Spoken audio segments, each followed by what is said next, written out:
Just last year in 2023, Netflix premiered the comedy series Unstable, starring Rob Lowe alongside his son, John Owen Lowe. The show follows Rob as Ellis Dragon, founder and CEO of Dragon, a biotech company, and his increasingly erratic behavior, which proves to be difficult for his company and board of directors.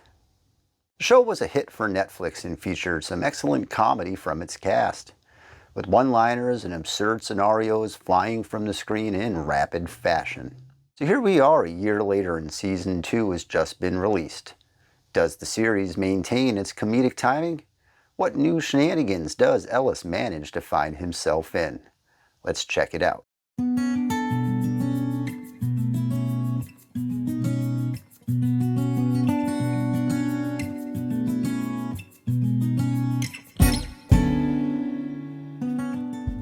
Hello everyone, the December review here, back again with a TV show review. As always, spoilers are ahead, so make sure to check out the show streaming on Netflix. Picking up after the events of Season 1, Unstable returns from its fiery ending, where Ellis and Jackson alongside CFO Anna narrowly escape a hostile takeover of the company. Season 2 literally picks up soon after as Ellis finds himself preparing for the worst after his not-so-great judgment call on lighting a car on fire to end the first season. After quickly and conveniently skirting away from any real consequence, the show pivots to Jackson, who Ellis is trying to determine if he's capable of taking over the company in the not-so-distant future as part of an agreement to keep him out of trouble. Faced with the concept of living out his life under the shadow of his father, Jackson befriends Peter, owner of his own biotech company, which Jackson is quite fond of. He decides to leave Dragon for a position there, but the concept of him leaving Ellis doesn't go over well. One benefit of being a billionaire is, well, money, and Ellis buys out the company, bringing Peter and by proxy Jackson back to Dragon, and hilarity ensues. I found the first season of Unstable to be a pretty funny low-key series, filled with jokes and outlandish behavior, but never really going too far outside the lines. For all of the crazy scenarios Ellis created for himself and everyone around him, within the context of the series, it all came off as a minor annoyance versus any real predicament. This is mostly due to the show's overall tone. Ellis isn't really the strangest one in the cast, so by contrast, him supposedly being unstable in Season 1 never really rang that true. I mean, how nuts is Ellis really with Fred Armisen around? For the new season, this feeling continues even more so as the show pivots into a slightly different direction. All of the cast is back, along with a few new faces including said Peter in Georgia and his ex-stepdaughter who takes on a summer internship at the company. There are plenty of laughs to go around again in Season 2.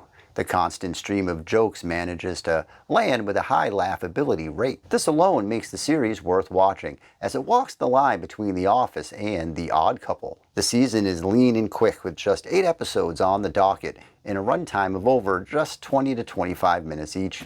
Essentially, it's a regular sitcom runtime minus the commercial breaks. This works in the show's favor, allowing for a truly binge-worthy evening.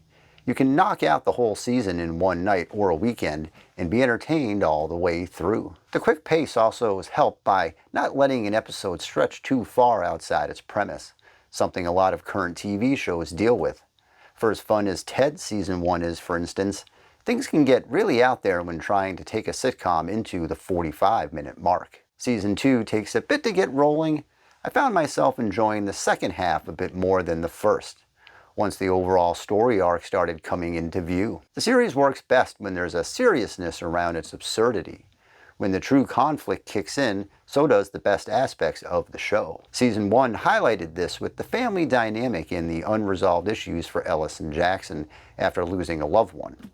Yes, the show never lingers on the emotional arc, but it was there enough in Season 1 to be a bit of the glue through the journey. That aspect is missing in Season 2, at least to start with.